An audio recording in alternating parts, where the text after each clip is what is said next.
আসসালামু আলাইকুম। এগুলো হচ্ছে নদীর হালদা নদী থেকে সংগ্রহ করা কাতল মাছের পোনা। যারা পুকুরে কাতল মাছের পোনা চাষ করতে চান, কাতল মাছের ভালো মাছের পোনা খুঁজতেছেন, তারা নূর মৎস্য হ্যাচারি থেকে সংগ্রহ করতে পারেন। এই মাছগুলো এক বছরে 5 থেকে 6 কেজিতে ওজন হয়। যারা পুকুরে বা ঘেরে ভালো মানের কাতলের পোনার সন্ধান খুঁজতেছেন, তারা নূর মৎস্য হ্যাচারি থেকে সুলভ মূল্যে এরকম সাইজের 8 ইঞ্চি, 10 ইঞ্চি, 12 ইঞ্চি সাইজের কাতল মাছের পোনা আপনারা কেজি দরে সংগ্রহ করতে পারবেন।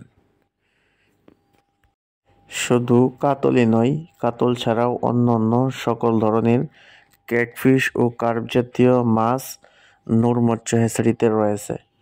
আপনারা চাহিদা অনুযায়ী বিভিন্ন সাইজের মাছের পোনা নূর হ্যাচারি থেকে সংগ্রহ করতে পারবেন। ধন্যবাদ সকলকেই।